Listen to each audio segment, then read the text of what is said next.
Okay, this is a paper by Mary Boyle from 2002 about the apparent illusion of a schizophrenic brain disease.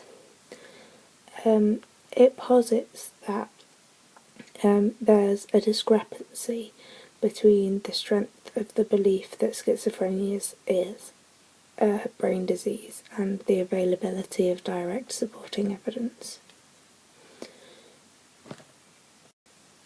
She asked people to think about why it seems so reasonable and credible that schizophrenia is a brain disease when in fact there's no direct evidence, and this fact is managed in such a way that the absence of direct evidence seems not to be noticed or not seem important, and she questions why this is.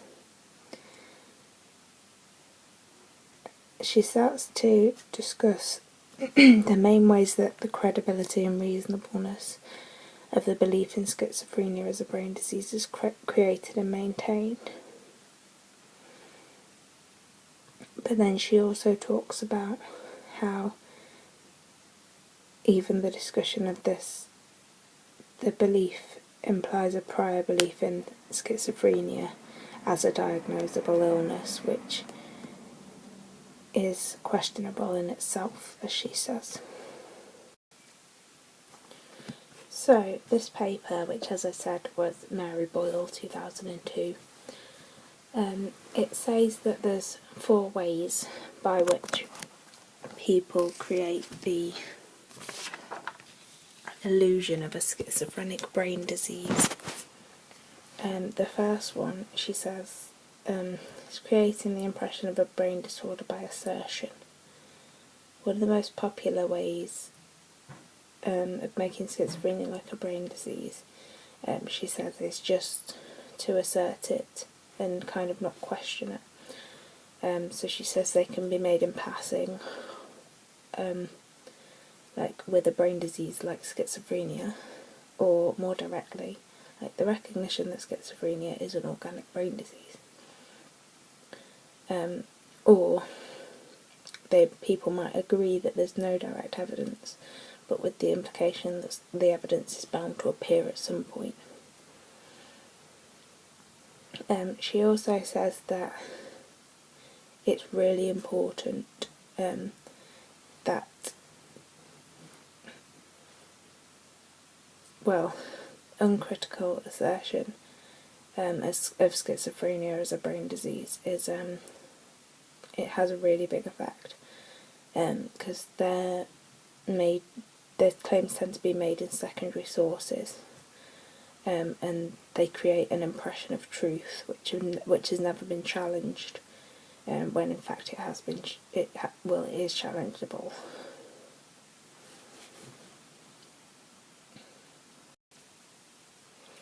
So, Mary Boyle says that the second way that the illusion of a schizophrenic brain disease is created is by creating apparently meaningful assertions. She says that researchers have to provide evidence that schizophrenia diagnosis is associated with particular biological events or processes, and we have to demonstrate a direct causal relationship. She posits that this is created in 4 ways. So first of all, they generate loads and loads of data on the possible associations between schizophrenia and biological variables. So like every known brain region and known brain chemical has at one time or another been claimed to be linked to schizophrenia. So this means that you get loads and loads and loads of studies, and there's more publication of the positive results and not so many publications of the negative results, which means that everything looks positive. The second way by which Mary Boyle, 2002, says that meaningful assertions are created, which is of course a subset of one of the 4, is by using normal control groups to compare with people with schizophrenia, because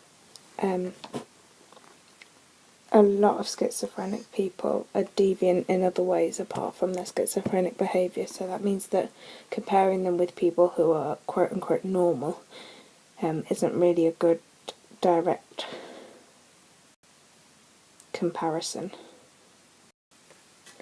The third way is by creating an impression of a meaningful association between schizophrenia and biological variables,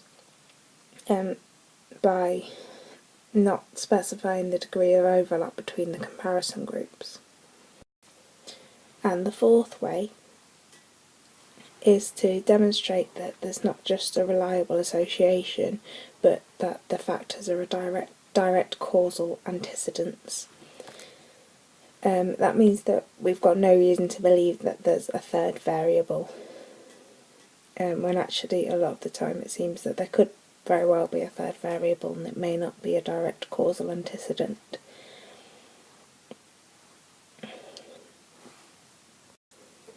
She said that actually there's no evidence of a causal relationship between schizophrenia and any genetic or biological event or process.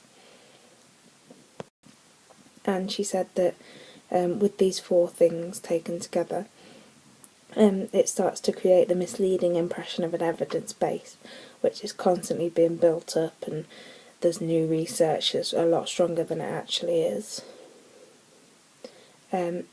She also says that they make out that the interpretation's entirely straightforward when actually it's not. So the third way that Mary Boyle says that the illusion of a schizophrenic brain disease is created is by managing non-biological associations. So she comments on a researcher called Falloon in 2000, who says that basically the evidence for pathophysiological factors in major mental disorders as a whole is quite weak, whereas the research findings on stress factors are very robust. But she posits that the paradox only actually lies in the imbalance of attention that's paid to the two kinds of factors.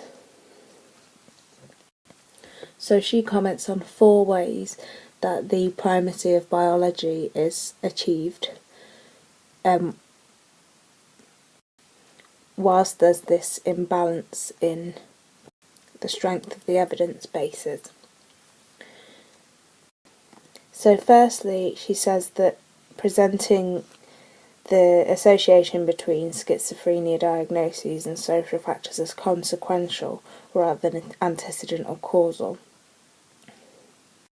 is a way. So basically saying that something such as the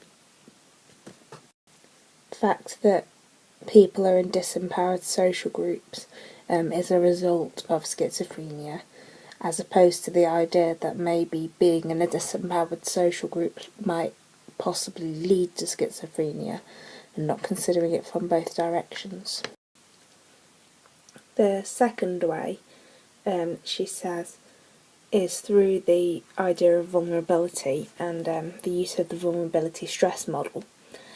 She talks about how it's popular and it's assumed to have a status of truth, and basically it's based around things like this idea that biological vulnerability is needed for the development of psychosis, but it's seldom enough. You need an extra stress for the condition to actually manifest. But whilst it's interpreted as implying this biological or genetic vulnerability, it has proved to be a useful and effective mechanism for managing this threat to biological models, and it kind of reinforces the biological models. She says that this is partly because of its lack of specificity, because the nature of the vulnerability has never actually been discovered, so anything can count as an instance of vulnerability. She says that it's reasonable because it implies that biological and psychological or social factors interact, and that's obviously true. She says that it's inclusive, so it encompasses the biological and social model, which also makes it seem kind of desirable. But at the same time, it maintains this primacy of biology, even in terms of word order. And it de-emphasises the environment by making it look as though the stress part, most of us could deal with this normal, ordinary stress, and it only overwhelms vulnerable people. So the third way that Mary Boyle says that non-biological associations are managed in a certain way that allows them to maintain credibility even though there's very little evidence is through a double standard of presentation. She says that more critical comments are made about the more evidence demanded for social theories than biological theories. And she talks about people demanding more evidence for poor parenting causing schizophrenia, when actually there are lots of very uncritical discussions of biological research, and no one seems to question it. And the final way that Mary Boyle says that the links between schizophrenia diagnosis and environmental factors is de-emphasised is to convert the environment to biology. So, for example, she talks about the increased risk of schizophrenia in second-generation dark-skinned migrants who've moved to live in cooler climates. They don't mention, though, that these cooler climates are peopled with light-skinned people with a long history of subjugating those with darker-skinned, and that dark-skinned migrants are often exposed to high levels of racism and social disadvantage. So in other words, it's probably, or could be, due to social factors rather than actually genetic and biological factors. And there's actually very few studies where race is analysed as a social construct that mediates psychological experience rather than just focusing on the biology and the genetics of race. So the last way that Mary Boyle suggests that the illusion of a schizophrenic brain disease is created is by privileging biology. She says that everything she's discussed so far can be seen as a way of privileging biology. But there's two more ways of achieving this that she wants to mention. The first is by the manipulation of lists, so you always seem to get the biological factors first, or you don't get the social and psychological factors on the list at all. And the second way is but through the frequent use of medical analogies. So people often compare schizophrenia to diabetes in terms of it's a syndrome whose causes are not known. And they discuss the prevention of schizophrenia in terms of the prevention of infectious diseases or lung cancer. And she says that this sort of borrows the credibility of biological disorders and the success of medicine, and kind of creates an impression of hope and optimism, which would be difficult to achieve just with the biological literature on schizophrenia itself, since the evidence base is rubbish. So Mary Boyle's recommendations at the end of this 2002 paper on how the mechanisms that she's talked about can be challenged or balanced at least is to question biological research more closely, make sure we know who the control groups were, how much their results overlapped, and what other factors might account for the results. Also to produce lists in which social and interpersonal factors are mentioned first or predominate. She wants people to take every opportunity to insert causal thinking into discussions of social factors and point out that behaviour and experience can actually cause biology as well as the other way around. And also to highlight the different ways in which associations between brain and behaviour might actually be interpreted.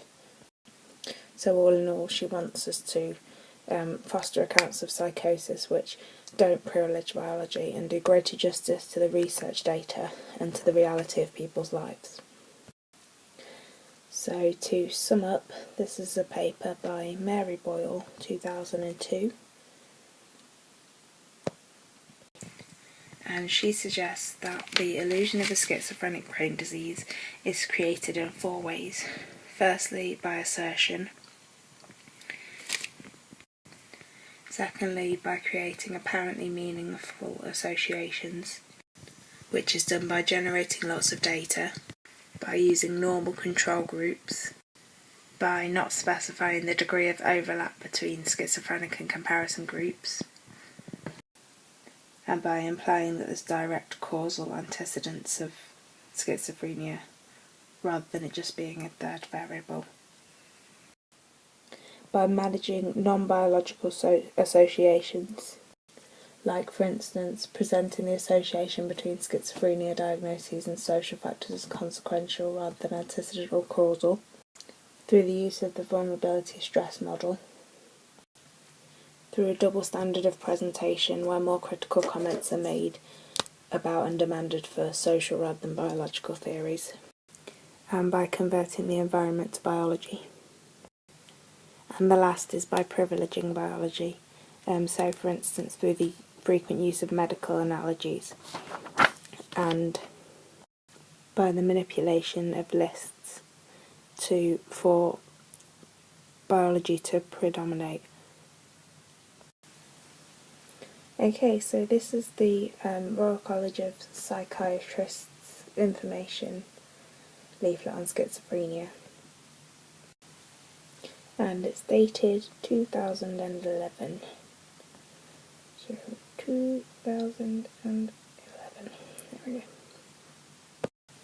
So it talks about how the media uses the word schizophrenia to describe violence and disturbance, and therefore a lot of people find the diagnosis unhelpful. And it says they still use the word because a better one hasn't been agreed yet. It talks about positive symptoms and negative symptoms. It talks about hallucinations being the perception of stimuli that isn't there, exactly the same as the lecture. It talks about how people might react to these hallucinations. And it says that the voices aren't imaginary and you really hear them, but they're created by your mind. It talks about how voices can be heard in severe depression sometimes, and they tend to be simpler, like repeating the same negative or critical word over and over again, or a phrase. It describes delusions and talks about paranoid delusions and ideas of reference and how to cope with the delusions. And then it talks about thought disorder and it calls it muddled thinking, and comments on the effect that it might have in terms of concentration, so how it might be difficult to read a newspaper or watch a television programme to the end, or keep up with your studies, etc. And it talks about thoughts drifting from idea to idea with no connection between them, and how some people describe their thoughts as being misty or hazy.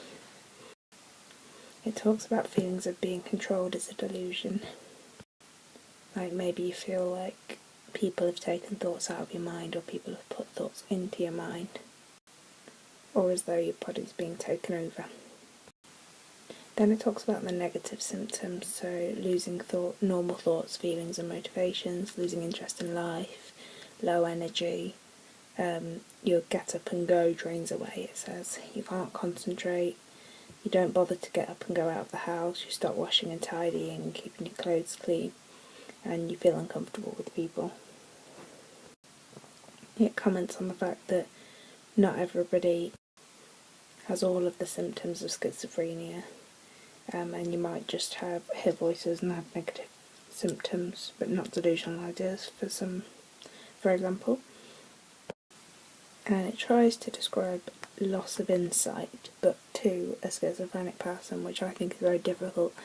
It says it feels as though everyone else is wrong, that they just can't understand the things that you can, and you feel like the problem is with the rest of the world and not with you, which I'm not sure a schizophrenic person would really agree with.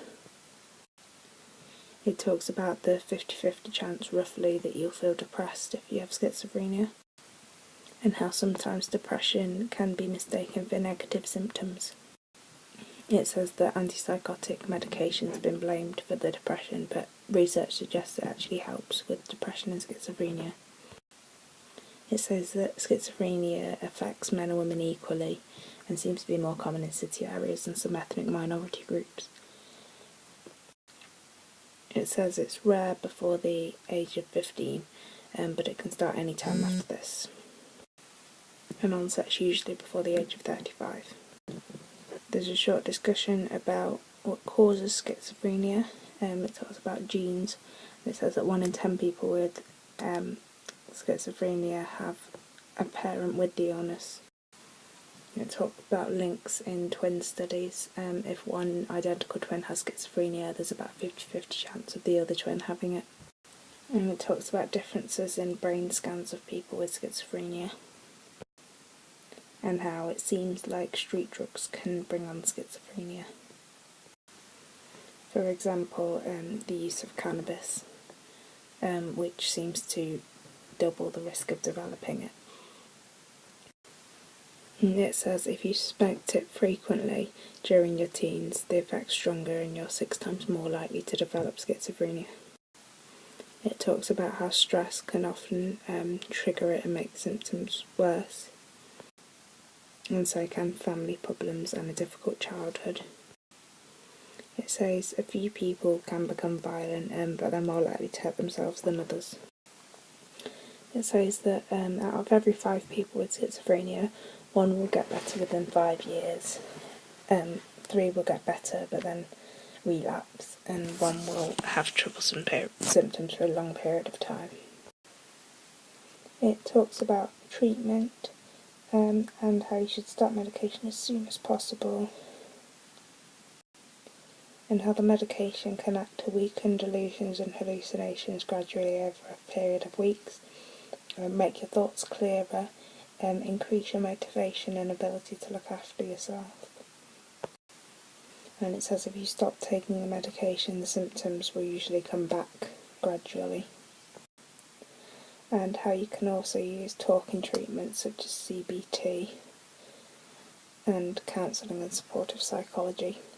They also recommend family meetings and support from the mental health team. And it talks about how clozapine seems to be the best antipsychotic for some people, but it has dangerous side effects. It also talks about day centres, work projects, art therapies, supported accommodation, and self-help groups. And Judy's asked us to concentrate on focusing on the outlooks provided by the articles that I've looked at, and get a feel of the diversity of the opinion in the mental health field.